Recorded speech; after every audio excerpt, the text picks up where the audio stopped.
नमः शिवाय। जय प्रभु श्री राम जी, जय भगवान श्री कृष्ण जी।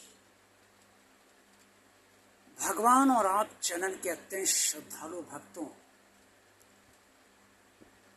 आप सबका प्रेम और दुलार भगवान और आप चैनल को निरंतर मिल रहा है। इसके लिए आप सबका भगवान और आप चैनल की तरफ से मैं निशित श्रीवास्तव आप सबका हृदय से आभारी हूँ। आज के वीडियो में मैं आप सबको ये बताना चाहूँगा, और ऐसा आप सबके साथ अक्सर होता भी होगा, कि आप सब कुछ अपने भगवान से कहते हैं, आप अपनी भावना पूरी तरीके से कहते हैं, अपनी सारी स्थितियों परिस्थितियों को भी भगवान से कहते हैं, अपने बच्चों, अपने माता पिता और जिस किसी से भी जुड़े हुए हैं आप, उसकी भी समस्याओं को, उसकी स्थितियों परिस्थितियों को भी आप भगवान से कहते हैं, और ये आशा करते हैं कि भगवान आपकी बात अच्छी तरह से सुने और उसका समाधान कर दे। लेकिन भगवान सुनता तो सब है, लेकिन करता वो अपने हिसाब से ही है। या यूँ कहें कि जो उसका मन होता है वही करता है। ऐसा क्यों होता है? आज के वीडियो में मैं आपको यही बताने का प्रयास ईश्वर की कृपा से करूँगा।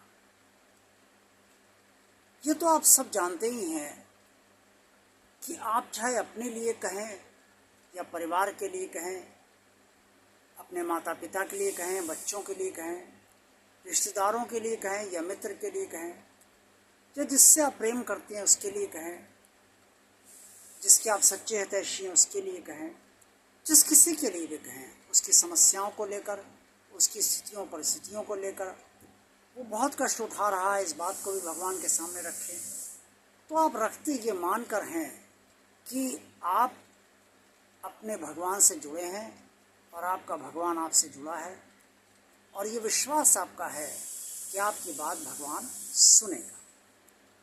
कण-कण में विद्यमान भगवान सब तरफ व्याप्त है, और वो आपकी बात सुनता भी पूरी है, लेकिन करता वो उतनी ही है जितनी कि वो करना उचित समझता है। अब उचित और अनुचित का निर्णय भी उसका ही होता है। वो किसी को भी ये नहीं बताता कि क्या उचित उसने सोचा है और क्या अनुचित उसे लगा। भगवान कृष्ण जी को पांडव बहुत प्रिय थे, लेकिन तब भी उन्होंने पांडवों से कभी ये नहीं बताया कि जो कुछ भी वो कर रहे हैं वो क्यों कर रहे हैं, वो उचित है तो क्यों है, और जो वो नहीं कर रहे हैं वो क्यों नहीं कर रहे हैं, वो अनुचित है तो क्यों है। ना पांडवों ने उनसे कभी पूछा और ना उन्होंने बताया। और अगर कोई भी भक्त भगवान से पूछे भी तो भी भगवान बताए या ना बताए, ये भगवान की अपनी मर्जी होती है। ये सत्य है कि भगवान कभी अपने भक्त का बुरा नहीं चाहता, और भगवान और भक्त जिसके लिए प्रार्थना अपने भगवान से करता है, भगवान ये भी जानता है कि इसका कोई स्वार्थ नहीं है, निस्वार्थ प्रार्थना कर रहा है और इसकी भावना शुद्ध है। लेकिन तब भी वो जो भी करता है वो अपने मन के अनुसार ही करता है। और यूँ देखा जाए तो भगवान ने जब स्वयं अवतार काल में तमामों कष्ट सहे, या यूँ कहा जाए असहनीय कष्ट सहे, प्रभु श्री राम ने त्रेता में असहनीय कष्ट सहे। भगवान श्री कृष्ण 75 वर्ष की उम्र में महाभारत के युद्ध में कुरुक्षेत्र में अर्जुन के सारथी बने, और इससे पहले भी भगवान श्री कृष्ण का बचपन से लेकर जीवन काल राक्षसों को मारने में ही गया, और जब वो उनका शैशव काल था तब भी उन पर राक्षसियों ने पूरी तरीके से उनके लिए षड्यंत्र रचा और उन्हें मारने की कोशिश की। पूतना का भी आप सब हाल जानते ही हैं कि वो अपना दूध पिलाने भगवान कृष्ण को इसलिए आई थी ताकि उसे जहर भरा दूध पिला दे और भगवान कृष्ण के प्राण मिले। ये सब भगवान ने भी सहन किया है। कहने का मतलब ये है कि जब भगवान ने मनुष्य का अवतार लिया तो उसने मनुष्यों के समक्ष यह आदर्श उत्पन्न करा कि मनुष्य जीवन है तो सब कुछ चलेगा, गहरा सुख भी मिलेगा और गहरा दुख भी मिलेगा, बहुत समय तक सुख चलेगा, बहुत समय तक दुख भी चलेगा।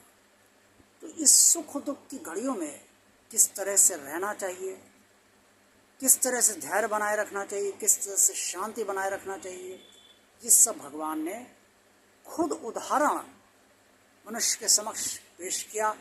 और अगर वो खुद ऐसा ना करते तो मनुष्य कैसे सीखता उनसे, क्योंकि भगवान श्री कृष्ण ने अर्जुन से कहा है कि असाधारण मनुष्य जो कुछ भी करता है, साधारण मनुष्य उसी के मार्ग का अनुसरण करता है।